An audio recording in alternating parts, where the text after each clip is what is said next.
Long ago, the kingdom of Arendelle celebrated its Snow Queen. Children begged Queen Elsa to create ice sculptures with her magic. She'd laugh and fill the square with dancing snowflakes. But that was before the isolation, before the change.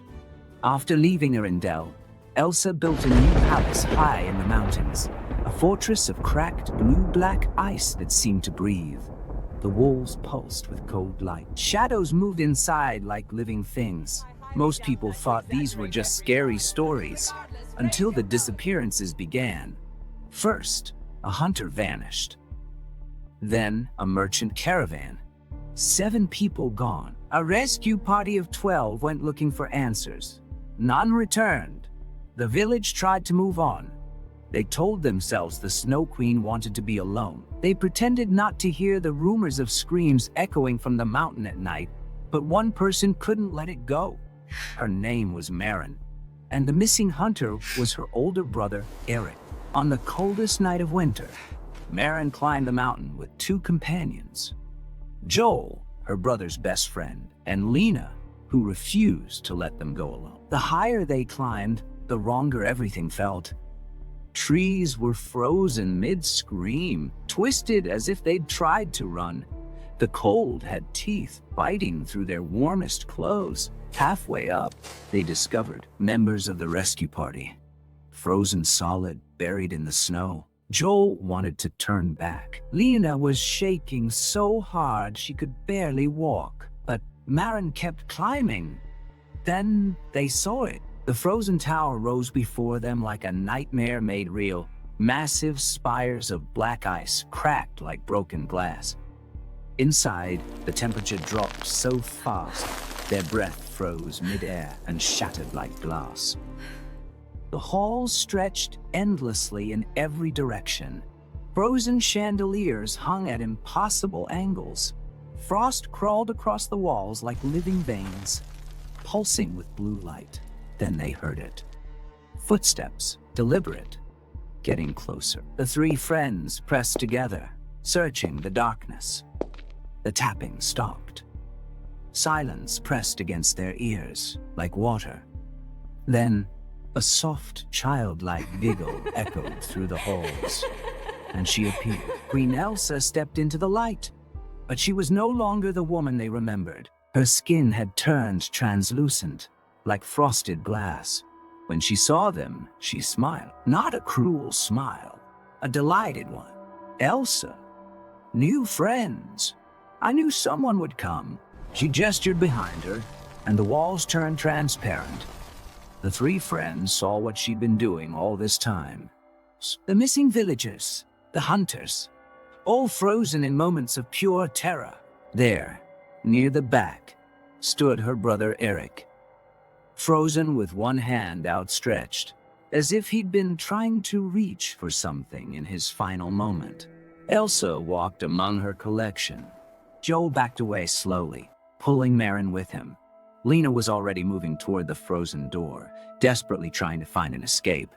But Elsa just watched them with that same delighted smile, like a child who just received new toys. Elsa, don't you want to play? They ran. Through twisting corridors and impossible staircases, they ran. But Elsa didn't chase them, not at first. She simply raised her hand. Joel's feet slipped out from under him, and he crashed hard. Before he could stand, ice tendrils shot from the walls like living snakes, wrapping around his legs, his waist, pulling him down. Elsa appeared beside him, kneeling down with curious eyes. She touched his cheek gently. Joel tried to scream, but ice covered his mouth, then his face, then everything. Within seconds, he was a statue. Elsa, I'll put you by the window. You'll like the view. Maren and Lena kept running, but the tower itself seemed to work against them. Walls of ice slammed down in front of them, then behind them, trapping them in a narrow corridor with no escape. Elsa's voice echoed from everywhere and nowhere at once. Elsa, don't you want to see your brother, Maren? He's been waiting for you. At the end of the corridor, Maren saw him, Eric, her brother, frozen with his hand reaching out, forever trying to escape. She fell to her knees, crawling toward him, tears streaming down her face. Elsa appeared behind her, kneeling down to Maren's level like a concerned friend. Elsa, he's not gone. He's right here. Forever. Maren looked up at the Snow Queen, and for the first time, she didn't see a monster. She saw something worse. She saw fear. Maren, you're afraid. Elsa's smile faltered. Elsa, I'm not afraid anymore. That's the point. Maren, yes, you are. You are. You're so terrified of being alone that you've trapped everyone who got close to you. Elsa's hands trembled.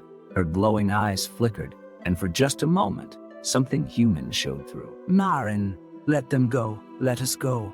And maybe you won't have to be alone. Elsa looked at the frozen faces lining her halls, her collection, her prisoners, her only companions, dozens of people who would never leave her. For the first time in years, Queen Elsa felt something other than cold.